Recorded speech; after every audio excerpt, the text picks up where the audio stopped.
সুপ্রিয় মাছ চাষী ভাই ও বোনেরা, আসসালামু আলাইকুম। আপনারা অনেকেই আদিমভাবে মাছ চাষ করে থাকেন, যেমন ইউরিয়া সার ব্যবহার করে মাছের প্রাকৃতিক খাবার তৈরি করেন।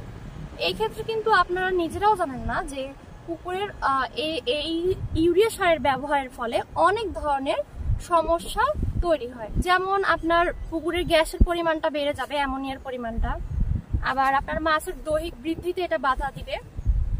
তো আপনারা এই ইউরিয়ার পরিবর্তে যদি আধুনিকভাবে মাছ চাষ করেন, মানে প্রোবায়োটিকের মাধ্যমে যদি মাছ চাষ করেন, সেই ক্ষেত্রে আপনার এই ধরনের সমস্যার সম্মুখীন হবেন। অর্থাৎ আপনারা ইউরিয়া সার ব্যবহার করে যেই পরিমাণ মাছ উৎপাদন করতে পারছেন এবং প্রাকৃতিক খাবার তৈরি হচ্ছে, তার চাইতে বেশি নিশ্চয়তা এবং আপনার পার্শ্ব প্রতিক্রিয়া মুক্ত প্রোবায়োটিক ব্যবহারে, সেই ক্ষেত্রে আপনারা ব্যবহার করতে পারেন ইকোপ্লাঙ্কটন এল।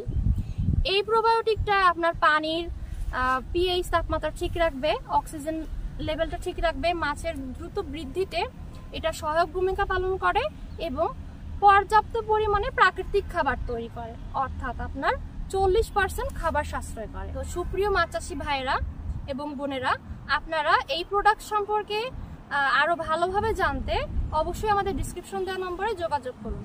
সকলের সুস্থতা এবং মাছের সফলতা কামনা করে আমি মারিয়া হক মি আজকের মতো এখানেই বিদায় নিচ্ছি। আসসালামু আলাইকুম।